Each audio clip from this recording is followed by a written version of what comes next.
Oh wait, no longer. Greatness has arrived. Welcome to the Trophy Room, a PlayStation podcast made by the players for the players. I am your host, Joseph, aka Mr. Badbit, and it is here where me and my best friend Kyle talk about the latest, the greatest in all things PlayStation. Of course, you can listen to this show wherever you get your podcasts and on YouTube at the Trophy Room. And if you like what you hear, please consider dropping us a 5-star review on iTunes, or if you really like us, consider dropping a buck our way over at patreon.com/PS Trophy Room. So with all that said, and with all that out of the way, the greatest co-host whoever is, whoever will be, Mr. Kyle Stevenson, how are you, sir? Tired. We are very tired. It's been a week. Yeah. It's been a week. Luckily, the weekend looks like it's starting off on the right foot. Yeah. So yeah, I'm excited. Dude, I'm gonna be real. This week has taken a lot of like the mental, like it just. It was like 2020's send off. You know what I mean? It really was. So now having like to be so exhausted, and then next week knowing that on the YouTube side of things and podcast side of things, it's going to be the biggest week we've ever had. And just trying to prepare for that is going to be crazy. Because I think every single day, good exhausted. Oh, it's going to be very good exhausted. I think almost every single day we will have at least a video out on YouTube, on the Trophy Room YouTube channel. And next week we got to work out the finer details, but there will be 2 episodes of the Trophy Room podcast, one of them being the eve of the PlayStation 5, giving the PlayStation 4 the send-off it deserves. And then shortly afterwards, I'm planning on maybe Friday or Saturday, we have our first impressions hands-on of the PlayStation 5 when Sony gives me the email. Please, Sony, give me that email. Everybody's getting them but me. Yeah, I gotta call GameStop and be like, hey, what's this pickup procedure like? Let me know. Because I know some places are like, here's a set time. Like you have to schedule it, which I kind of Best like. Buy's doing that, I think. Yeah. And we're actually going to be talking about that as well, because with this whole COVID situation, we're talking about how, on this week's show, how PlayStation will be doing online only. If you want your PlayStation 5 at launch, you have to go through the online stores. You can't go through a brick and mortar. We're going to be talking about the PlayStation 5 review roundup, the good, the bad, and the slightly alarming if you're looking at hard drive space. And then, of course, we're going to be talking about some deep dives into the PlayStation 5 UI and Sackboy Online being delayed. But with all that said, and with all that out of the way, Kyle, we start each and every show with what you've been playing. Because last night, you've achieved something you set your eyes on, and you've did it. I did the thing. I finally platinumed Uncharted 4 after 4 long years. It's finally done. My big holdup was the speedrun trophy, where you had to beat the game in under 6 hours. And I wanted to have this done way earlier, because now I have to cram 2 other games to get my platinum total, so Bugsnax can be my 50th platinum. But, 2020, depression, we know what's going on with me the last couple of months, so it just kind of, I didn't have the desire to sit down and do it. So the last couple of weeks, I went down, I got all the collectibles, I did all the optional conversations, all that side stuff, beat it on Crushing, almost got the speedrun trophy in Crushing, may I add. Really? May I add, because I was practicing, making sure I know what cutscenes I need to skip and whatnot. Right. And then I got to the Wraith fight at the end. I don't know if you remember that Wraith fight, Joe. Yeah. Where you're swinging the sword on Crushing. It is insanely difficult. The reaction time that you need to make sure you're blocking on the correct side, and if you don't, it's a one-hit kill. So that was a good 30 minutes, 35 minutes of just constant restarts for me. Yeah. And I ended the Crushing speedrun at 6 hours and 32 minutes or so. God damn. But it's done. It's out of the way. I got that platinum. Very happy to add that one. I now have all the Uncharted platinums except for Golden Abyss and 1, which I don't know if I'm going to go back and get those. I got another platinum yesterday, too. A very short one. Lara Croft Go. Oh, really? Okay. It's just because I needed to pump those numbers up, so I wanted to find something quick. That one, I can't say much about the game because you can literally look up a walkthrough guide and just stare at the guide while the game is running and just input the right directions on the controller. Yeah. And it's like, it's whatever. That's all you have to really How do. how long did that take? Hour 20. Oh, really? Yeah, you can get through that really, really quick. So do you think you could get to making bug snacks your 50th? Said Bloodborne. Like, yeah, I was going to. Yeah. Yeah, I think I can make it happen. The last two games that I'm going to do for the Platinums are, because I never played them, Walking Dead Season 3 and the final season. Kind of round out, because Season 1 of Walking Dead was one of the first Platinums I ever got. So I like how that's like a nice little send-off there. I like it. Yeah.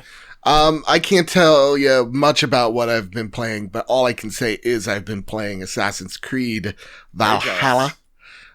We will have a stream. You guys, if you're getting this podcast, you've already missed it, but you can watch the first hour of the game on YouTube at the Trophy Room. By the time this podcast comes out, it'll probably be there by Saturday. I also need to talk to you after the show, Kyle, because I would love to do a kind of in review progress, type of video on Monday for everybody to get their ears on. So with that, yeah, that's all I've been playing. And we need to get to the news. But before we do, I want to shout out our patrons over at patreon.com/PS Trophy Room. Like we say each and every week, if you ever got you through a long car ride, a long day at work, this whole COVID situation, just 2020 in a nutshell, please consider dropping us a buck our way over at patreon.com/PS Trophy Room. It really does keep the lights on the show going. It makes us sound this good. It makes us look this great. And also, again, keeps the bills paid because we just got our RSS feed fee. Let me tell you something. Thank you, Patreon. So thank you all so much. I want to thank our platinum members, at Twerp and, of course, Todd Borowitz. I want to thank our gold members, Chaotic Monkey, Gavin Gottfried, Griffin West, Erica Scherer, Jose Jimenez, and Too Soon. Silver Plus members, Hide Indoors, Pink Orkbot, Marcus O'Neill, Ray Martinez, JB the Purple Monkey, Jadis Von Metal, Tim Ulf, and the winner, Gamer. Thank you all so much. It's because you're patronage that we are able to do what we do.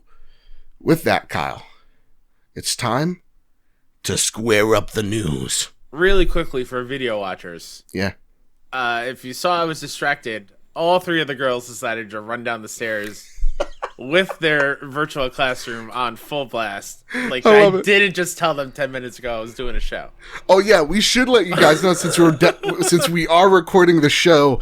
Usually we record it at night so that the girls are subdued, I guess, because they're all they've outrun themselves for the day. Mm-hmm. But since we're doing it in the afternoon, you might hear my dog barking. Through even the RTX voice at the mailman, whatever the case may be. We got to grind it at whatever hour we can do this stuff at. Exactly. With that, right, Kyle. Yeah, let's go to the first one from our friend Adam Bankhurst over at IGN. PS5 won't support SSD expandable storage at launch. Sony has confirmed that PS5 will not support SSD expandable storage at launch.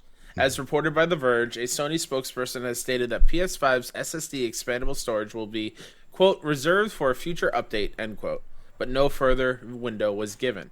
Back in March 2020's PlayStation 5 System Architecture Deep Dive, Sony's Mark Cerny did mention that support for expandable storage would most likely be a bit past launch, and that appears to hold true. The PlayStation 5 has a dedicated internal slot that will fit a standard stick-shaped M.2 SSD, but it will seemingly be disabled when PS5 is released on November 12th, 2020. Cerny also warned against purchasing an M.2 SSD until Sony gives official word on which SSDs will be fully supported and optimized on PS5 to give you the best performance. It's important to note that PS5 will support USB external storage at launch, and this will be a good way to play PS4 games on those that don't need to utilize the faster speed of the SSD. Yeah, so I think it has been confirmed. We got another story down below about it as well. We only have about 667 gigs of space on that console. 120 of it is is for that super fast IO, and the rest is for the OS. Okay, real talk. Not the greatest news to hear, but this is something that we've heard from Mark Cerny again back in March, saying, "Hey, gang, don't expect this at launch. Expect it at window." But again, disappointing nonetheless. What's your take on this? Because again, 600 gigs, not a lot. It's not a lot at all. And with the couple of reviews I got to watch before we started recording, like if you pick like the big games like Last of Us Part 2, that's 75 gigs right there. If you are planning on playing GTA 5, that's almost 100 right there. Plus you have like Call of Duty Black Ops Cold War, which is over 100. Yeah. That thing's going to fill up super quick. It's nice to know that you can just put in your external hard drive if you have one and keep all your PS4 games on there so it doesn't use up that space, which is extremely nice. But for me, this is kind of like, this has been my life for years because I don't have an external hard drive, so I just have to keep swapping in and out and deleting games and to make room for others. Yeah. I will 100% though be buying an expandable storage SSD whenever Sony decides to give us a list, because I do think I don't want to keep deleting from the SSD. I don't want to keep doing that. I want to keep it as full as possible because of how fast the PS5 boots stuff up. So I want to have everything at my fingertips depending on what I want to play. I just got to have that list, and I'm hoping it's within the next couple months. Yeah. When would be, when would be the time limit of like, okay, this is acceptable, but like, when is it like, okay, Sony, you need to tell us? Like, what's that time frame? I would say by the end of January, beginning February. Okay. I'm thinking beginning March, maybe late April. That's my time.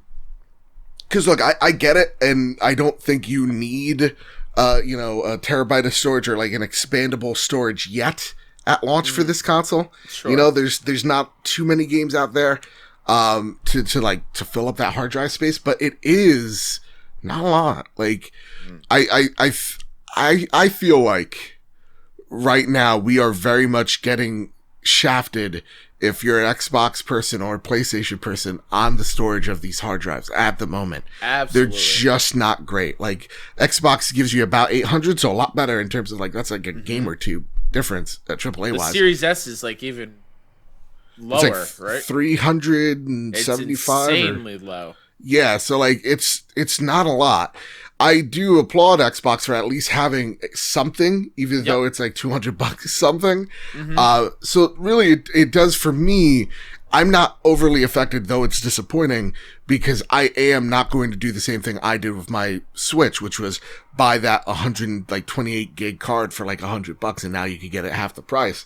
So I am going to wait about a year or two, and yeah, I'll be juggling throughout my games, but that's usually I am like, I'm done with the game, and if it's not Bloodborne, I'm usually deleting it afterwards, even with my space. Right, Joe? Exactly. Old game's old. And also knowing that, like, yeah, I can still play my PlayStation 4 games through that expandable storage is also fine with me, because I'll be doing that. I'll be having my storage on my external and then plugging it into my PS5. So like, to me, that's not big of an issue, but it does suck, because if I wanted to just say, play Bloodborne, I can't take advantage of that SSD because there's just not enough space for it. But again, not the biggest bummer in the world, but it is a bummer. And I thought we'd get the bummers out of the way. Has anybody looked to see, because I don't remember it being in the IGN review, and I got halfway through the GameSpot one. Has anyone tried to load the entire launch day lineup onto a PS5? Will the entire launch day selection of titles be able to fit on a PS5? I would say safely to say probably not. Yeah, right? So like, you're thinking Call of Duty's 130, Spider-Man Ultimate's 100. You got Valhalla, which I don't know how many gigs that is. Probably going to be pretty big. Probably sizable. You got Bug Snacks, which I think is like 16 gigs. Yeah. So like, probably not. NBA. Madden, if you're doing that. Yeah, you got a whole bunch of sweat in that one. So, I don't think so. But also, how many people are actually actively buying the whole entire lineup? That's fair. Yeah. Oh, Demon Souls, I believe, is 60 something. Okay. So, also, we have an email about Demon Souls that I want to read on the show later. Ooh. Because it was kind of what I wanted to say last episode, but sure.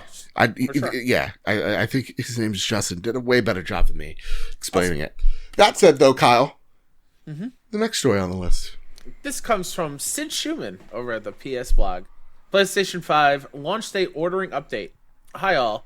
The launch of the PlayStation 5 console on November 12th or November 19th, depending on your region, is almost upon us. In the interest of keeping our gamers, retailers, and staff safe amidst COVID-19, today we are confirming that all day of launch sales will be conducted through the online stores of our retail partners. No units will be available in store for purchase on launch day, November 12th or November 19th, depending on your region. Please don't plan on camping out or lining up at your local retailer on launch day in hopes of finding a PS5 console for purchase. Be safe, stay home, and place your order online. Gamers who have pre-ordered for pickup at their local retailer should still be able to do so at their designated appointment time. Under the retailer's safety protocols, please confirm the details with your local retailer.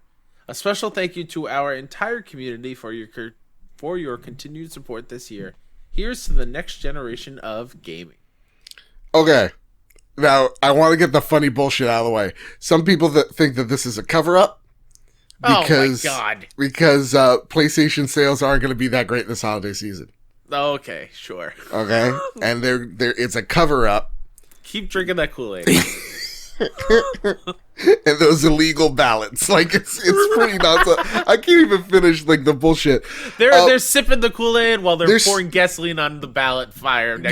So, like, to me, the reality is, I really like this approach by Sony. Yeah, of course. Stay safe. Gang, listen, I get it. Some of us ordered, lucky enough for you, a prime example, you got it at GameStop, so you're going to be there day one. But I love them trying to minimize the crowd by going, listen, set up your appointments. There's a helicopter hovering right below me. There's a helicopter for you, and the girls are bouncing bouncy balls right above my head. Uh-oh. I've been spotted. Why. Andrew House is here. He's not happy. I knew this day was coming. Yeah. That said, and my memory coming back to me here. Get people to kind of, order online. Now, scalpers, that's going to be a thing for sure. But honestly, I'm surprised Xbox hasn't done this either. I think this is something you want to do because, again, we're in that third wave, the winter wave of COVID. It's scary times out there, and don't go outside if you absolutely can avoid it. Just don't do it. We're gamers. We're great at it to begin with. Of just being hermits. It's fine. Yeah. Just stay where you are. Everything's gonna be great for sure. We don't want another increase, even though it's been increasing of cases. Lord knows what the Halloween party spike is going to be doing because people were stupid and went to Halloween parties anyway. I love this. I love for a company to be like, hey, stay at home, don't camp out, be safe, everything's going to be fine. Your life is more important than camping out in the cold weather of November amidst a pandemic. It's totally fine. Chill out. And even if you're PlayStation, right, I mean, just think of it in the business side. You don't want, a local news story to be picked up that your launch event was also a super spreader event. Absolutely. Right? So, PR wise, it's just not a good look. So, this is no deep state conspiracy that there's not enough PlayStation 5s. This is we care about your safety and don't want to be sued type of thing. So, for me, this is excellent. And hopefully, we'll get these consoles in stores eventually, but let's get out of the winter months here and let's be smart about it. And if there's ways to have it so you order online and you can, go to the store to pick it up, schedule a time, that's cool. Or if it just ships to your house like we're doing, you know, Everybody's excited right now because they have their pre-orders are being validated over on Amazon. So like, I don't think this is the biggest shock to the system. I think this is very much how console launches are going to really happen from here on out. And I do love how those that didn't get a pre-order are still looking like they're going to be able to have a chance of ordering them. Yeah. So like those that are oh my God, speak, Kyle. Jesus, wake up, brain. You got this. Those that are already upset and have that FOMO of missing out because they don't have a pre-order and they're like, oh, we're a week away. What am I going to do? There is an opportunity for retailers to get it on launch day, and maybe even a little bit before or a little bit after then. So I love that. Yeah. That's awesome. Yeah. I like it too. I don't see how any of it is bad news because I just want people to be safe. God forbid I want people to be safe. Yeah, God forbid we want people. Yeah, what a scary concept, Joe. Wash my hands? Never. Yeah, I'm going to Dwight Schrute and wash my hands in dirt. Open your mouth, Grandma. I'm coughing in it. Let's do this. That's how I say hello in 2020. Exactly. I'll sneeze on any rail I see. Kyle, let's get to the next story of the news, sir. Alessio Palumbo from WCCF Tech writes, Godfall is a 6-month PS5 console exclusive, ending May 12th, 2021, day after my birthday. Hey. Ooh. The Godfall launch trailer is now available below, featuring a mix of gameplay captured on PlayStation 5 and cinematics. The most interesting part is likely the confirmation that Godfall is a timed console exclusive until May 12th, 2021, exactly 6 months after its November 12th, 2020 launch on PS5. At that point, the deal will expire and publisher Gearbox will be free to publish Godfall on other console platforms, with the Xbox Series S and X being the obvious target for such a choice. Technically, given that the game is based on Unreal Engine 4 technology, Nintendo Switch users might be entitled to a sliver of hope, though given its high-fidelity graphics, it remains just that for now. Kyle, Godfall had another hour-long, hey, take a look at our game. Mm-hmm. What are your thoughts on it? Seeing everything you have seen. Because this game has had trouble resonating with people, I feel. 100%. I didn't watch this hour-long new thing, but I just remember back at the Game Awards last year, I was so hyped about it because the premise was so me. It was calling me. A looter slasher.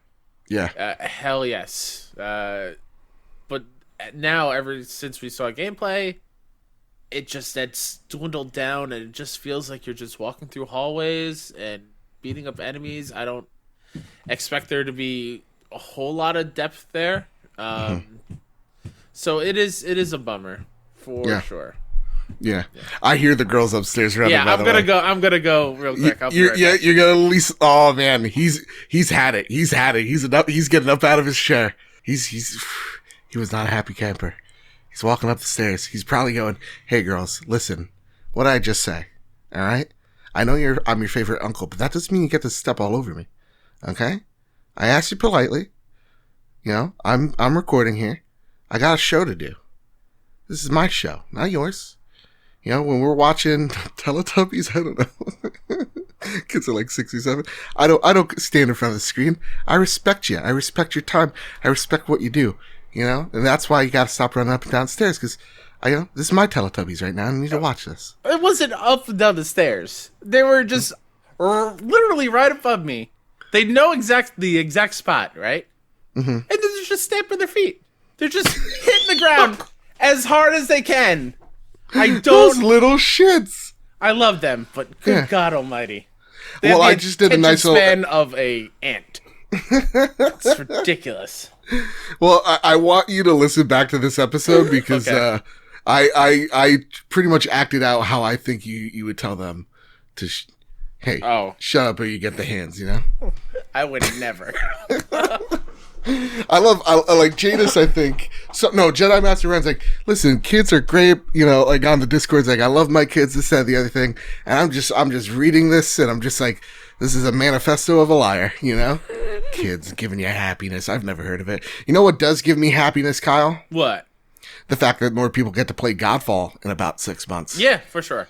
Like, to me, when I take a look at what I've seen from Godfall, yes, we're talking about Godfall now. What I've seen from Godfall, I'm pretty excited for it, but I don't know if it's a day one for me. And I feel like that's where a lot of people's at. This is a new IP. I don't think there's been a moment where, like, a lot of people have been overly sold on the game. Mm-hmm. But like there are a few people, I think like Gav in our Discord, like is pretty high on this game. I'm interested in it. I do want to see some more reviews before I, judge it. But, I think this game's going to have a little bit more of a difficult time resonating with folks. So knowing that it's only a 6-month span, that means, hey, listen, maybe in May, June, July, whatever that case may be, when it comes out on Xbox, they have that cross-play integration where, your PlayStation friends can play it for Xbox buddies. Like, that would be excellent for that game and for that community. Because, we're even seeing right now, Marvel's Avengers is having a really hard time. And I think it would have a bit of an easier go at it if they had some type of like cross-play support with it so that people can matchmake better. And that's the thing when I'm looking at this game, knowing that it's a looter slasher, it needs a community there. And having like, a couple million, PlayStation 5s and, sure, PC as well, but like, is that enough to really contain and to make a lasting multiplayer ecosystem? I don't know. So what I would have done, and obviously it's too late now, but I would have had the first month of PS Plus be bug snacks in this game. Really? This game? Yes, this game. Because it's so uncertain, and it does need, like you said, it does need that community that wants to get together and play. Yeah. Because I don't know if it is fun to play solo or not. I don't think it's going to be Borderlands level deep where I can play single player throughout that entire campaign and feel 100% okay with that. So now that this is only like that 6-month window of exclusivity, I don't think it's going to come to PS Plus at all, which is a bummer. Because I do think alongside with, we saw Destruction All-Stars getting delayed and is a PS Plus title day one, because it really does need that community to play. I think this could also be benefited greatly by that, but I think that's out the window now. Yeah. Again, I really wish this game to do well. It looks really nice. I just need to see. Unfortunately, it's like I still need to see more, but they've shown me so much. Yeah. So like now, I guess what I'm trying to get at is I think I just need. I need some reviews. I need some actual like people, unbiased opinions on it. Yeah. I need. You know what I need? I need like a trophy room review of this game. Maybe next week. Ooh. Maybe. I don't know. But that said, again, good news. A lot of people are like, is this bad for PlayStation's launch? No, this is fine. This is excellent. More people get to play it. Yeah. We already knew that this would be a timed exclusive. We just didn't know for how long. So 6 months, cool, fine. Yeah. PlayStation wants to shell out that money for it, so be it. Same with the Medium. Medium's coming out. It just got delayed, but before, when it was slated for November, that thing was going multi-platform in the summer, in June. So now that's probably pushed up a little bit. But again, we're comparing, now my dog's going at it. You hear him? I hear him, yeah. This is why you don't do a podcast in the afternoon. Nope. Because your dog, who's been on edge this whole week, like how you've been on edge this whole week, is just setting you off.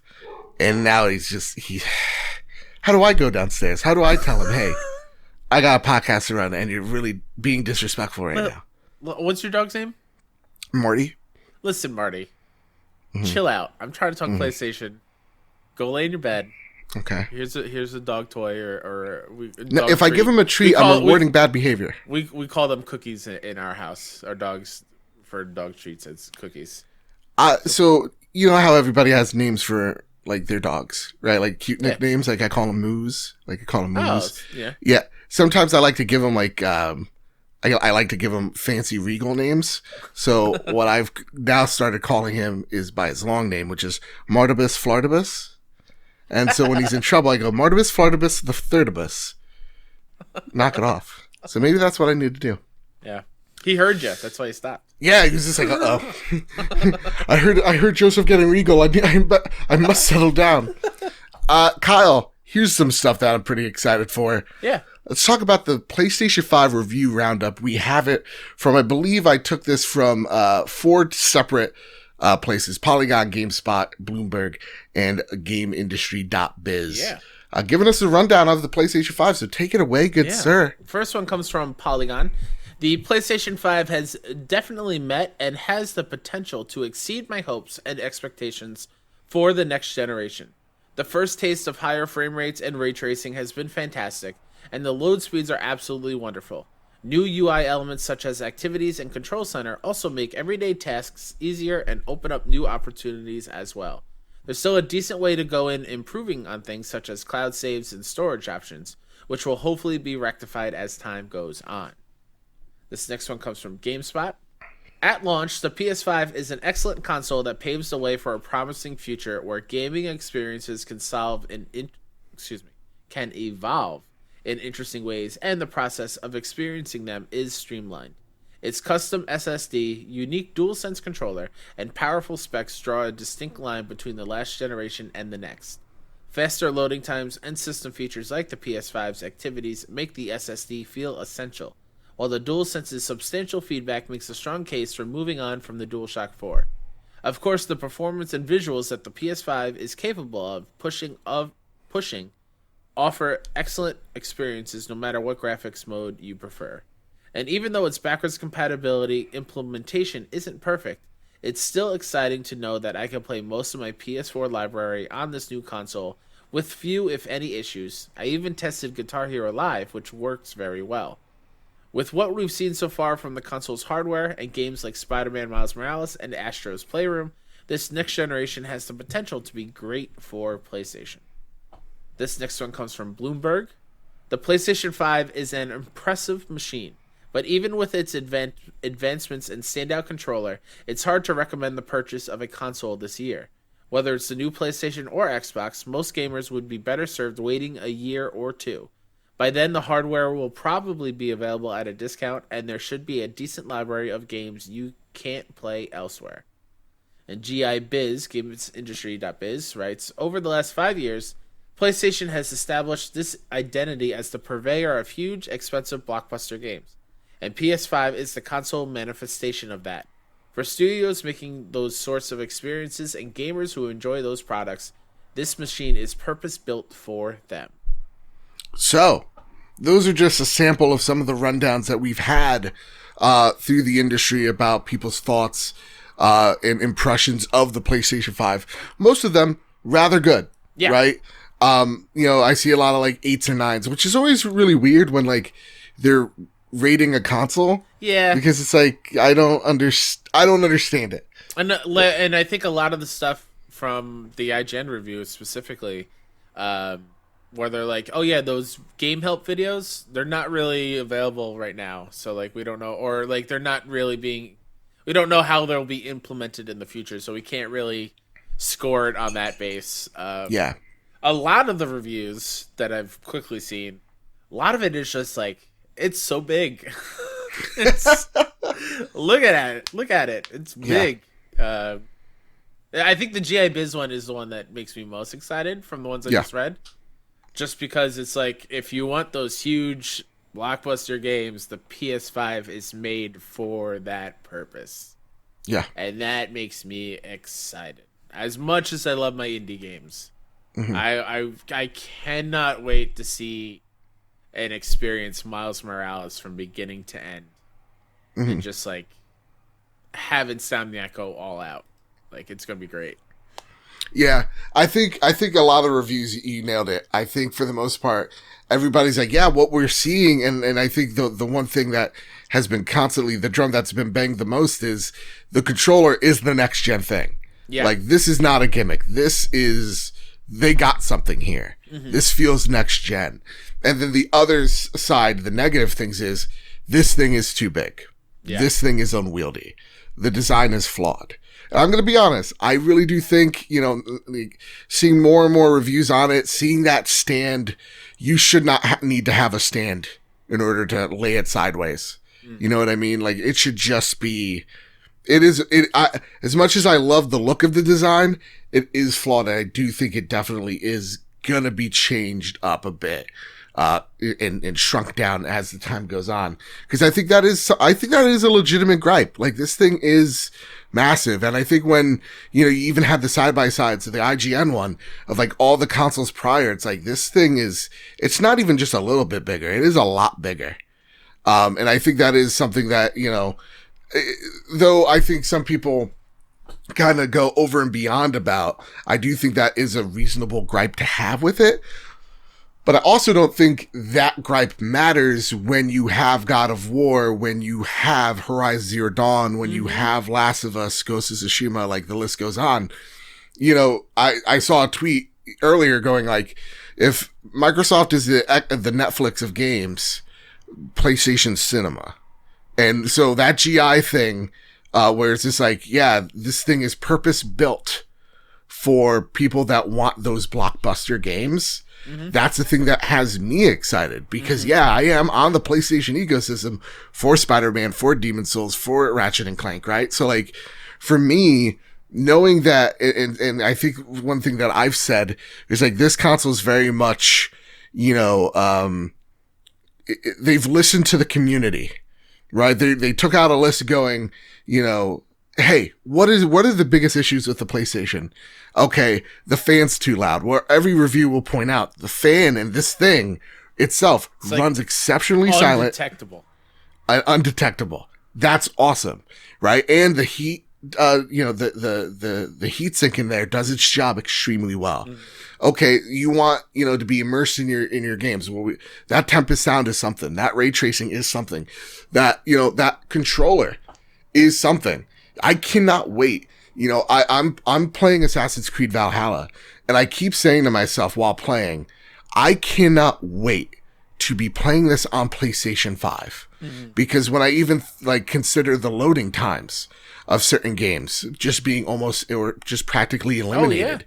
That just give me that smooth sequence. Well, I was streaming last night my Uncharted 4 speedrun. Yeah. A lot of that was me just waiting for these damn loading screens. And it's just, I kept saying it over and over again. And I'm sure it was annoying to anyone who was watching. But I can't wait for next week for these to be obsolete. They're gone.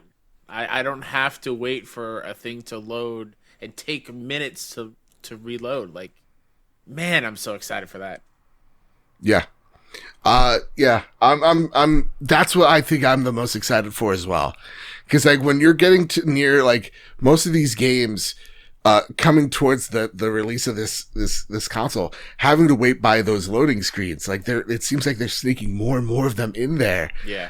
It's just, man, it's too much. Yeah. So I really can't wait for that. So to me, the console's too big and there are shortcomings, which we've already talked about and we'll get into more of them, but I'm excited. I'm at a 10. I'm ready for this thing. I know I may not sound it because we're so subdued this episode. Oh, no. But, I am to the moon excited. I couldn't think of the right way to go with that word. That's why there was such a long pause there because I can't. It's hard to contain it. And I know every minute waiting until next Thursday is just it feels like it's going by so slow. Yeah, I know. But we are so close. When is it? It's Thursday, right? It's Thursday Thursday, night? November 12th. And hopefully, knock on wood, I get mine Friday morning because PlayStation was really good at sending me the headset and controller. I'm going to be waiting by my door, man. I can't wait. Shout out to PlayStation with their PlayStation Direct stuff because when I got the Last of Us controller and headset from them, it came the next day. Holy crap, that's awesome. And you know what's going to be really cool too? I'll be unboxing the digital edition on the channel. You're going to be doing your own unboxing as well. Of the big boy with the disc drive. Big boy. So I can't wait, man. Woo. Again, we're mere days away and it's now hit me mid-episode. I'm in on this machine. Let's go. And with that, Kyle, there's some more stuff and some actually really cool things in the PlayStation UI that we just learned about in the next story. So this comes from Steve Watts over at GameSpot. PS5 video walks you through system settings. The launch of the PS5 is very close now, just 1 week away, and so you may already have visions of Spider-Mans and Bugsnax dancing in your head. If you're curious about how to fine-tune your new hardware, though, Sony is here to help with a new video going over some of the finer points of the system settings. The brief explainer video walks you through how to tweak the settings for 3D audio, haptic feedback, and adaptive triggers, and power saving in rest mode. It's all very snappy and easy to understand, but seeing it laid out may give you a better idea of exactly what to expect. The haptic feedback and adaptive trigger settings can be made less strong if you find they're too much to handle.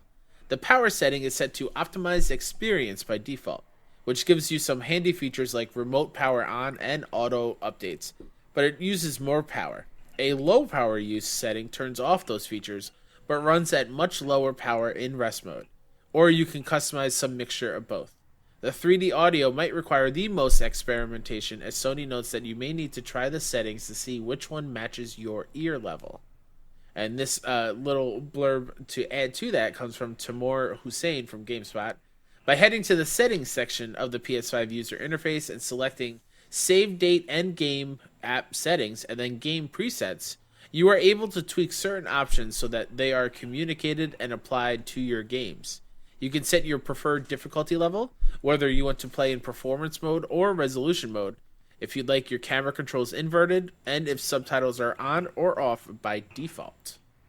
Dude, there's a lot of awesome things built into the UI that just is kind of like they're trying for you to just deal with this one big menu so that you don't have to do it in every other game. Yeah.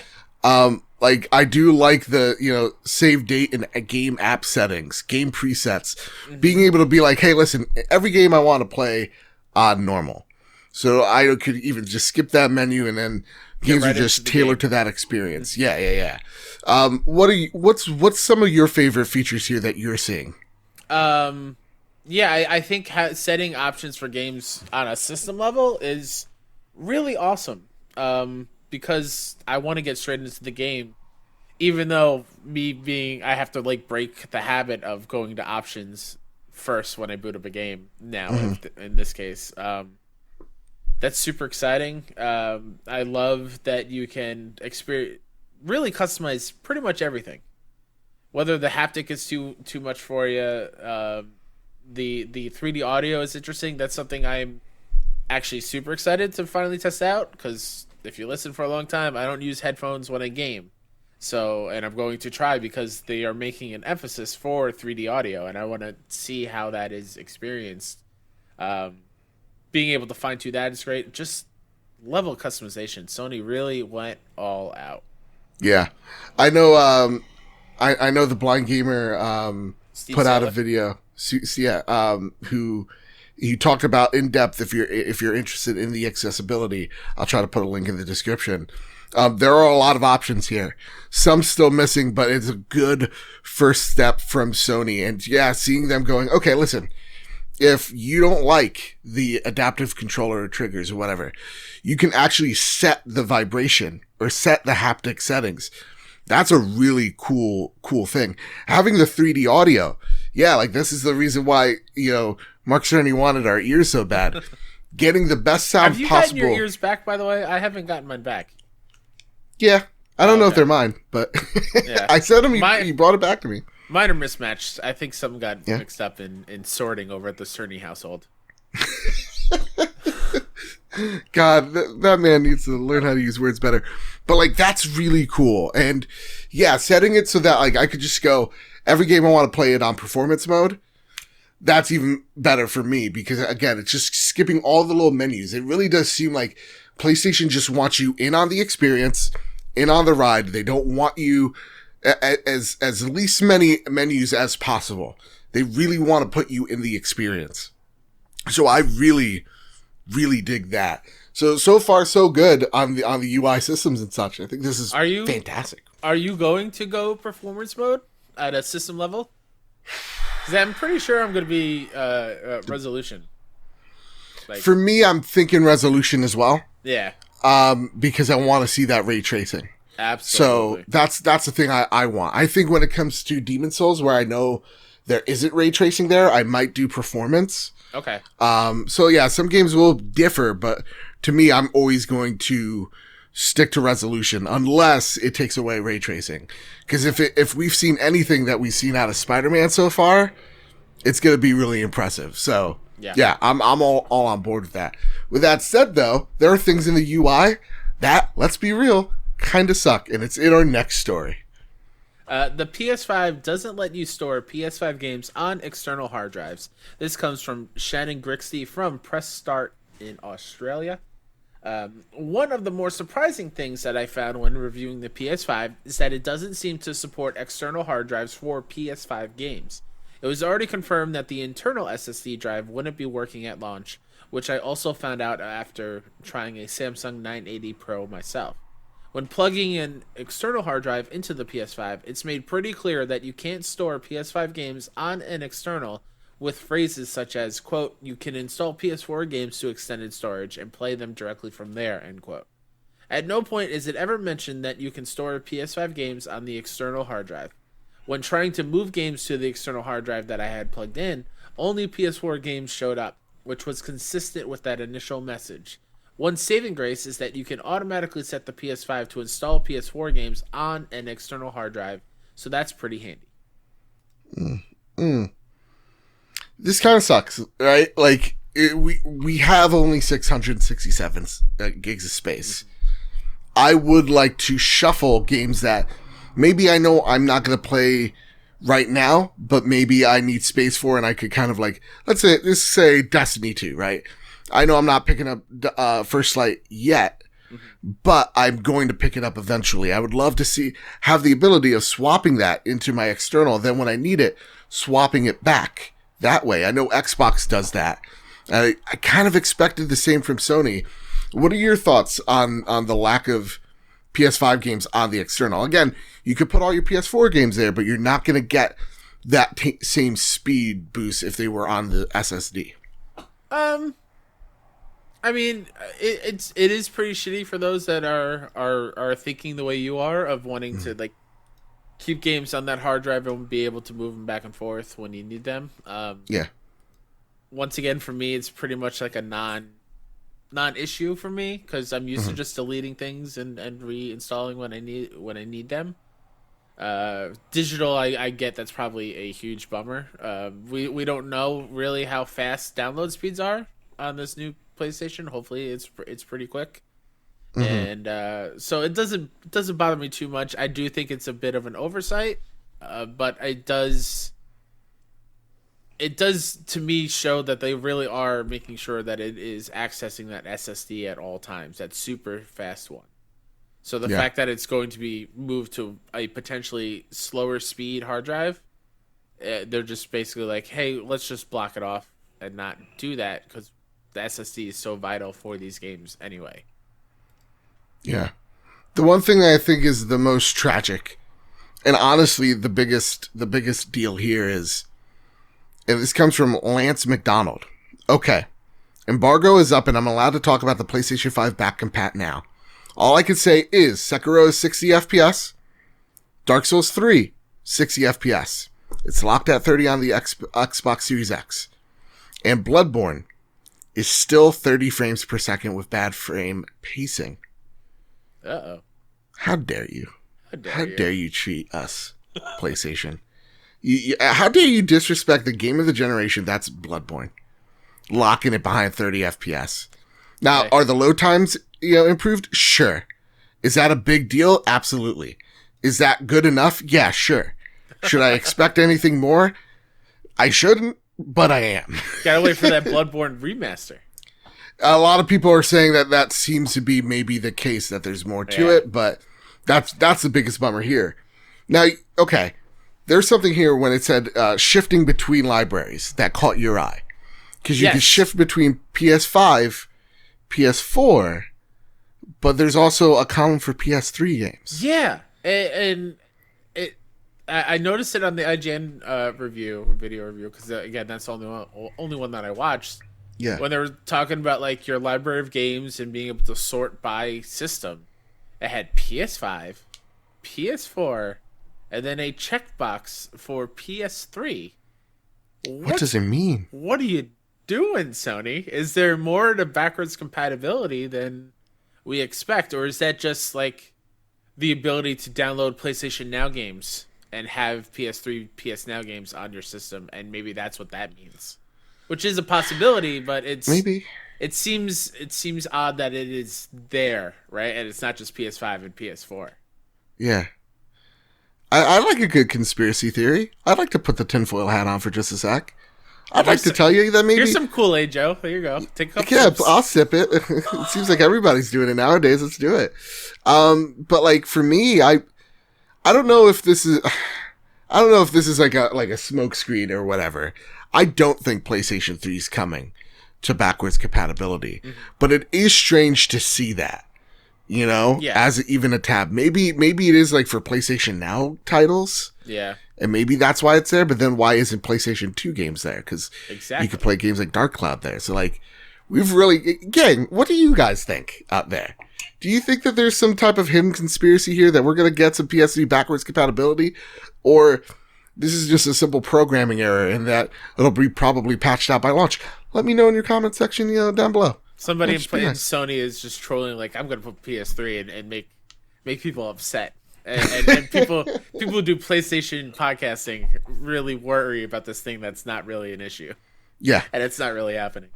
I like it. You know what? I like that conspiracy theory even more. With that said, though, Kyle, before I get into the last story, this does because I was thinking if this is a flub, did you see on CNN where they're doing all like, the guy that's on the big screen? I think his name's John King. Oh, and the guy who taps the screen and the guy that does go beep boop boop boop boop. This is how many people are here. Yeah. All right. They cut to him for a second.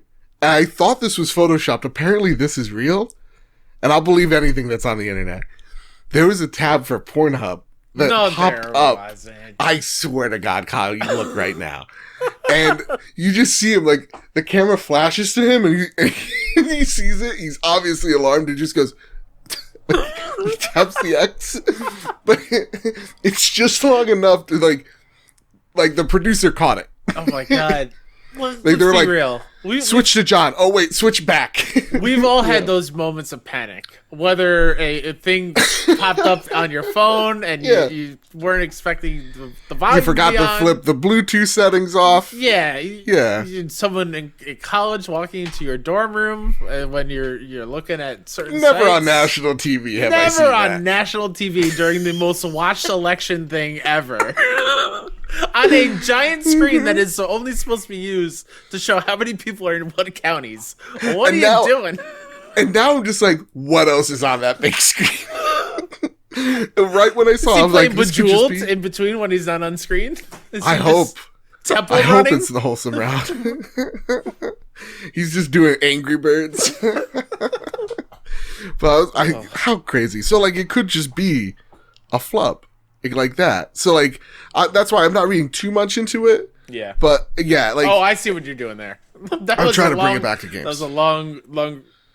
Yeah. I'm not using that word. A long... Don't worry about it. We're both deliriously tired. Yeah.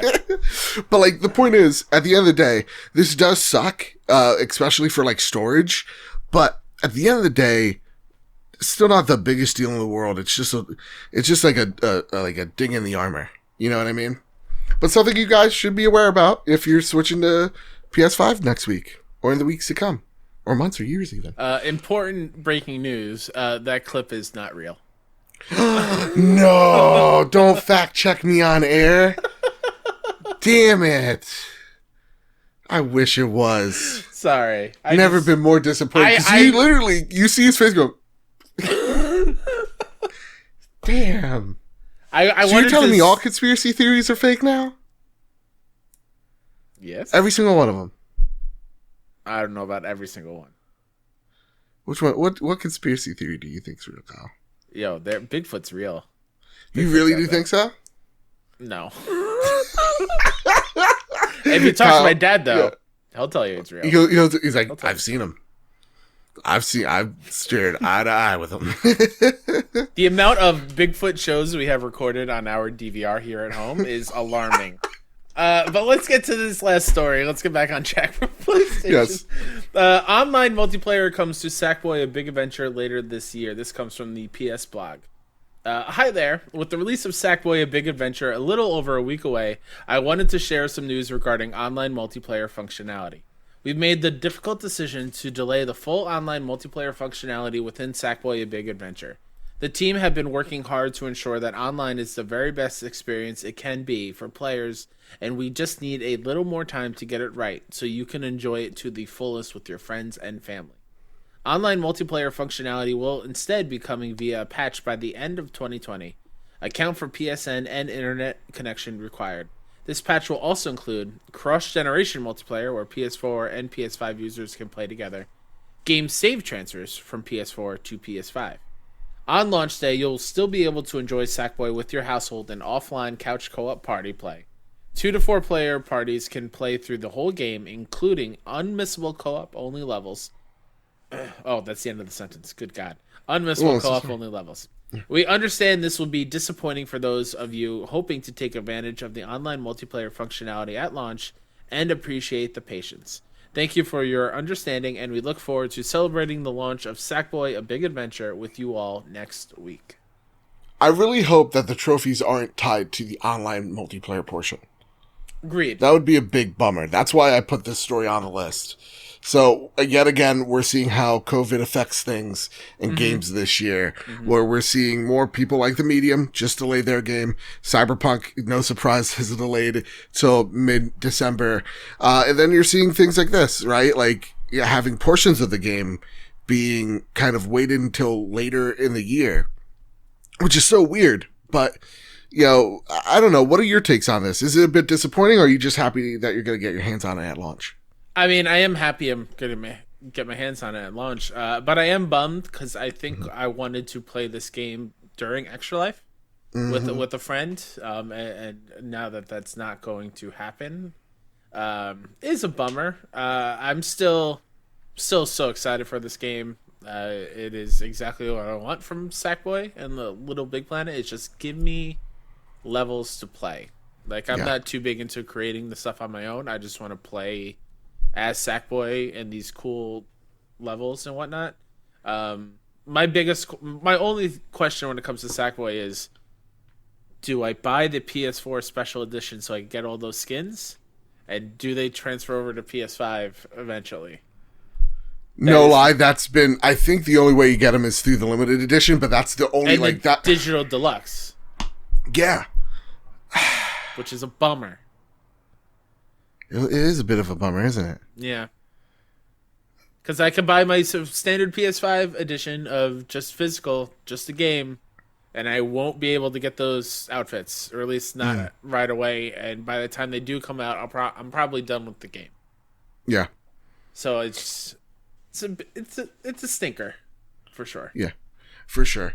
I did want to get some review roundups. This comes from Nibel. This is the last little story. Astro Playroom early reviews. Eurogamer says it's essential. EGM, it gives it a 10. Push Square gives it a 9. GameSpot gives it an 8. Game Informer 8. IGN 8. The Gamer, the 4.5. GamesBeat 4 out of 5. And Metacritic overall for Astro's Playroom is an 8.2. Damn. Spider-Man, Miles Morales. Early review scores. EGM gives it a 10. GamesBeat gives it a 5 out of 5. Game Informer gives it a 9. IGN gives it a 9. US Gamer 4.5. GameSpot gives it a 7. 6 Access an 8. Overall, OpenCritic is an 80. Metacritic is an 85. So the first two launch titles that we've been seeing a lot of, getting some really good love so far out of the gate. Really surprising with Astros, right? Yeah, I was just going to ask, does Playroom at the end of the day become the best pack-in game? Does it overtake Wii Sports? Oh, I don't know if it... No, it can't do... I don't know if it could do Wii Sports. What? No, Wii Sports gave me the ultimate memory. I don't know if I said it here on the show, but Wii Sports, when that came out, we were doing the boxing, me and my brother, and he won. And I, out of just me being really mad, because he had his arms up in the air, it was a really intense race, like, yeah, I won! And then I hit him in the nuts. It was the funniest thing 15-year-old Joe can do at the time. The only reason I say that, I meant from like a score standpoint. I don't know if they scored Wii Sports. So I just looked it up on Metacritic. Wii Sports is sitting at a 76. So far, sucking Nintendo? Question mark. Suck it. No, this is really cool. I'm surprised we haven't seen more reviews for like Demon Souls and stuff like that. Right? Yeah. Demon Souls, Sackboy, Bugsnax. We know is probably coming pretty soon. Yeah. Yeah, I don't know. Unless they're really rolling it out, and next week we're going to get even more reviews. Yeah, it's odd that PS5 is launching and the only 2 reviews of games are Miles and Astros. Yeah. Well, I don't know if it's so strange as much as like those are the games they've been really pushing on people. I think Astros is like taking full effect of the haptics. That's why they want it in people's hands. I think they're doing Miles because, of course, it's Spider-Man. It's a huge property. And then I think for Demon Souls, it's just such a graphical showcase. So I think they're using those 3 games as kind of the thing that moves that console into the the eyes of the mainstream. So I get it. I don't know. Just give me more Demon Souls love. Yeah. But knowing Sony, they'll do it after we record this show. Absolutely, they will. And everybody, right as we were about to end the show, we got some breaking news. Kyle, would you like to read what you just saw with your own 2 eyes? It's finally tomorrow's N7 day. For those of you that don't know, N7 day is important because that is Mass Effect. The N7 is the iconic image of Shepard in his N7 suit. This comes from Kat Bailey, who is a writer for US Gamer. Can confirm that Mass Effect fans should be expecting news at 8 a.m. Pacific time on the BioWare blog tomorrow. Guessing it's the remaster we've been expecting. And it's about damn time. What is this a day and date release, Kyle? Oh my god. If it is coming out tomorrow, Joe, I don't know what I would do with myself. I don't know. Yeah. Where are you as like a fan for Mass Effect? Oh my god. I missed 1, of course, because I didn't have it on. I didn't have an Xbox to play 1. Right. And when 2 came over, it's like, all right, let me see what this is all about. And I fell head over heels in love with 2. With Miranda. Miranda, yes. 100%, yes. Just, it blew me away with how engaging of a story that was, and that really grew my love for wanting to make sure I had everyone's back in my crew and do all the loyalty missions and make that feel like it mattered in the end, because it does with the suicide mission at the end of the game. Easily one of the best gaming experiences I ever had. I even love 3. I never finished 3 for whatever reason, but Mass Effect is so special, and I'm happy that if this remaster is what we're expecting it to be, that EA has turned around on their remasters aren't a priority type thing, and we're getting another one from them, and the most requested from them. That's nice. Well, that would be second, I would feel. I feel Mass Effect is probably the number 1 remaster from EA that people want. And I'm happy. If it's available tomorrow, I'm insane. Yeah. I don't think it's, I think it's like March next year.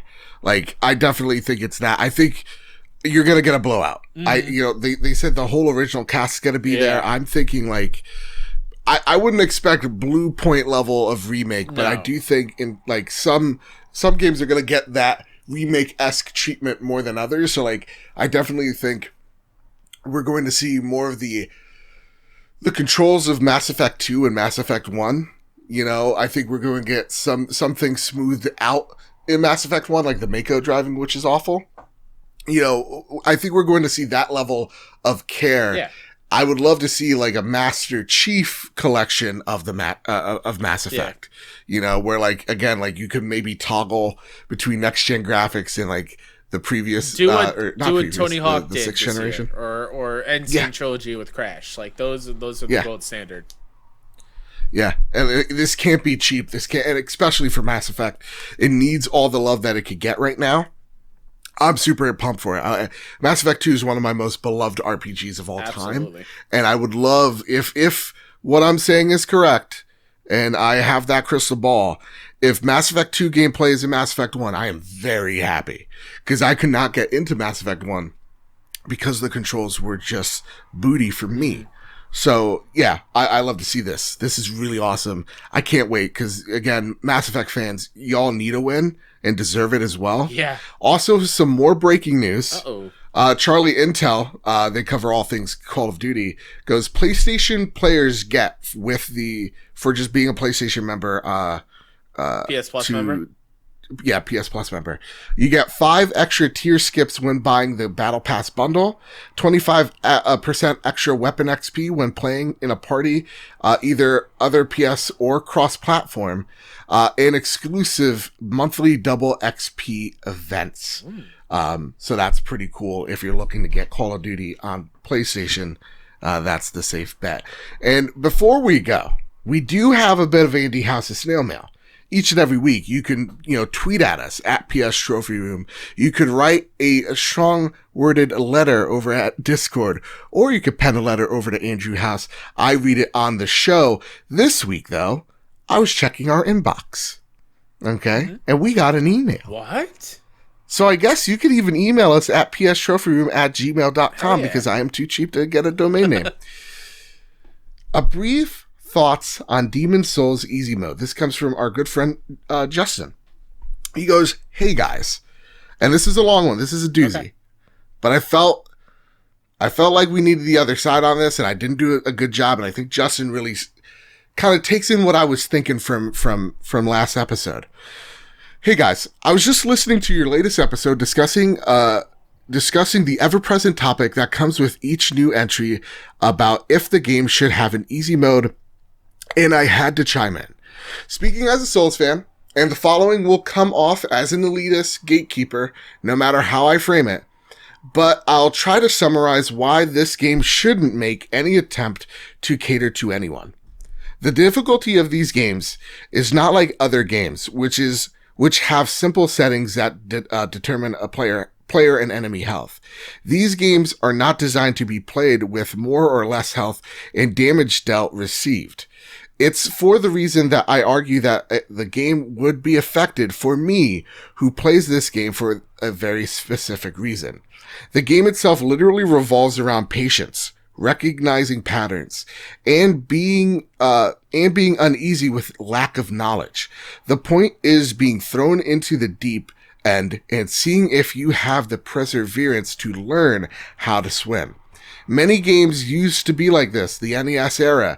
I think this style was revived with Demon Souls and continued with its successors as a way to harken back to that era during an ever-increasing age of gaming that at the surface level, the warm fuzzy response is that gaming is more inclusive and welcoming than ever.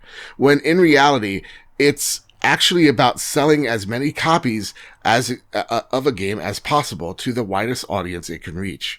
These are not hard and impossible games. They are challenging. There's the difference. They take everything you were used to in gaming for over the past 15 years or so and ask you to unlearn and possibly relearn if you're a gamer from the NES times. Those are the terms of the game. Difficulty sliders destroy the game at the base level. There are hundreds upon thousands of games out there that have been re-released just in the last 10 years alone. Even with all the Souls clones, there are very few like them in such an enormous selection of games. Not every game needs to hold everyone's hand and bring them along for their own personal ride in the most comforting way possible. There's countless of other games that do it, so why turn ones that are not like that into those? Thanks for reading. Gatekeeper out, in regards to Justin. I kind of feel that, and I'm still on like both ends here. I know it sounds like shitty, but like I'm not going to demand a developer to put anything in their game. I just think it's a nice caveat when they do. And I think when you're taking a game like Demon Souls, you know, hearing them go, hey, we like to take the basic fundamentals. And so, like, we don't want to change anything of that. I think they're just being true to that IP. And I know this is like such a shitty response for me because I'm all about accessibility, right? Like, again, my sister-in-law, you know, is disabled, and looking towards things like that adaptive controller is fan-fucking-tastic. But I don't think that also, though I love that, I don't also think it equates to, let's just put an easy mode in every single game so I can beat it. Does that make sense? I'm trying to collect my thoughts before responding, because it feels like when I hear people talk about games like that in that way, they're clearly just not listening to what the other side is saying. Where both things can be true at the same time, right? I understand the reason for the Souls-like games are they're challenging for you to learn from your mistakes, and that is the core basic of the game. What I'm trying to say, what I think a lot of people are trying to say, we're not trying to get rid of that for those people that want that. It's still going to be there. I just think for other people who want to experience that game, to have that option there. It's not to be like... Having that option there does not affect the hardcore Souls-like gamers to be able to play it the way they want to play, right? Every game has difficulty measures, and even in those, there's still have maybe an easy mode for one game is harder than other easy modes in games. I'm not saying to dumb it down where everything's a one-hit kill or not. No, it still have that ability to learn from your mistakes and overcome these challenges, but just give people an option to make it a little less punishing for them. And it's not for completing the game; it's just for a more fun experience for certain. I don't want to get rid of the challenge of a Souls-like game. I want it to be there for the people that want it there.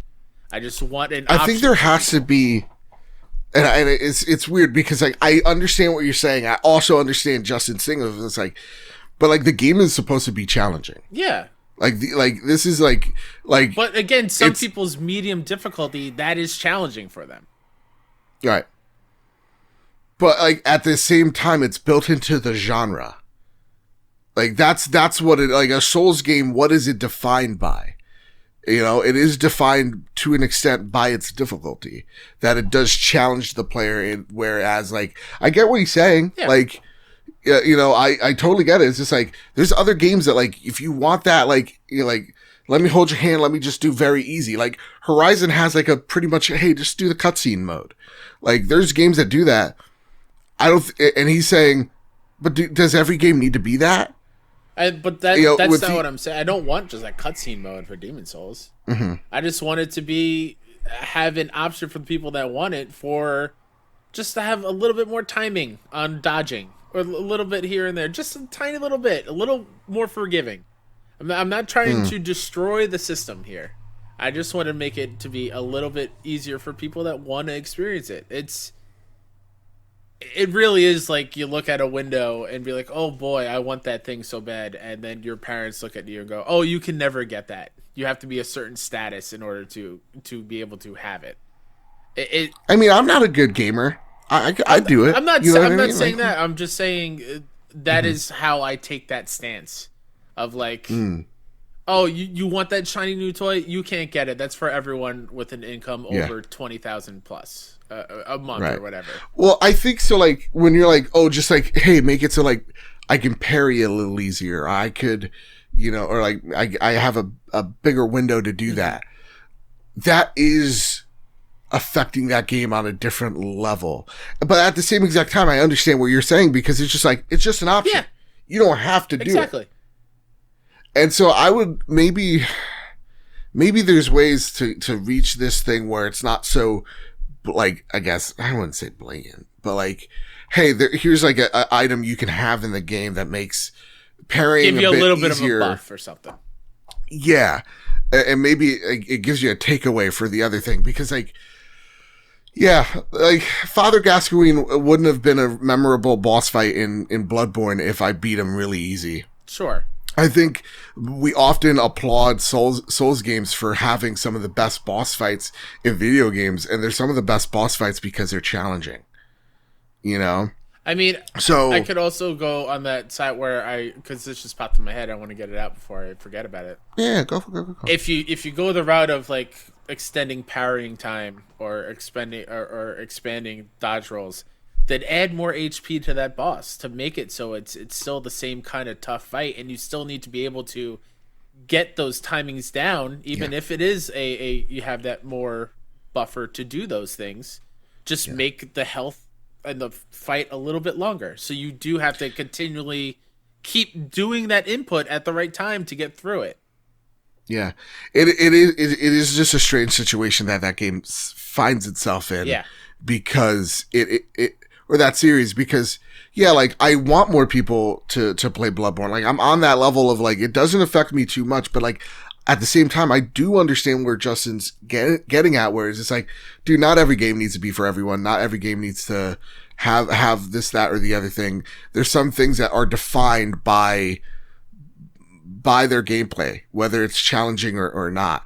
I also do think that, like, for people that go, I want an easy mode because I can't beat Bloodborne. Mm-hmm. Like, no. But if someone who has a disability says, hey, and I think that's why we're oftentimes not the ones to go to. Like, Steven Spawn is probably the person you want to direct all that to, of what their gripes are with certain games and what accessibility features they would like to see. Because I think, I don't want to put words in Steven Spawn's mouth, but I don't think he would necessarily go easy mode, bam. And maybe you would, but like there are certain things that we don't see about or we don't know because we're not in, that position, that we take advantage of. So like, to me, there could be a feature that could help someone who, like I know one of my friends doesn't have the full function of their left hand, like making it so that, that player who wants to play that game is able to. Yeah, I think there could be some features that we can kind of use here, to maybe make that experience better. But I don't think just like slapping easy mode is the thing that solves it. I think more accessibility options are something that we can implement, and make it in such a way that hopefully Souls fans could go, okay, we'll allow this. Cause I understand why, and it does harken back to the old NES days of like that challenge you get. And Justin, listen, I don't think you sound like I don't either. No, to me. Yeah, I think that. Thank you for that. Yeah, strongly felt letter. It's a totally valid response, and I want you to know. I want other Souls-like people. I'm not attacking you in any way. I totally get where you're coming from. I just want to fight for just a little bit more flexibility in the Souls-like genre for more people to be able to experience. Because as an outsider from it, I did try Bloodborne. It doesn't click with me fully. I love the look of it. I want to experience it and see what the hype is. It just, some of it is, it is a little too hard for me to overcome and like really sit down and really focus and dedicate the time to doing. Also, I think there's just too much of this stigma when you hear easy mode. I think when you hear easy mode, you think of like, just fly through it, no challenge whatsoever. I think that is a whole nother conversation where easy mode just doesn't really mean that. Yeah. But yeah. Yeah. I know. I definitely, again, it's such like a layered conversation. Yeah. And again, Justin, thank you so much for sending that to us. And with that said, that's been the Trophy Room, a PlayStation podcast made by the players for the players. You can find Kyle at Mr. K-Step on Twitter. You can find me, Mr. Badbit, on Twitter. You can find the show, PS Trophy Room, on Twitter. You can find this show wherever you get your podcast services, whether that's Apple Podcasts, whether that's Spotify, whether that's Google Play, or on YouTube at The Trophy Room. There's so many ways to watch and listen to this show. Next week, we are having so many awesome special episodes on the YouTube channel, so make sure you subscribe. And yeah, next week's going to be bonkers. The beginning of the next gen. So with all that said, with all that out of the way, everybody keep your wits about you and have a nice one.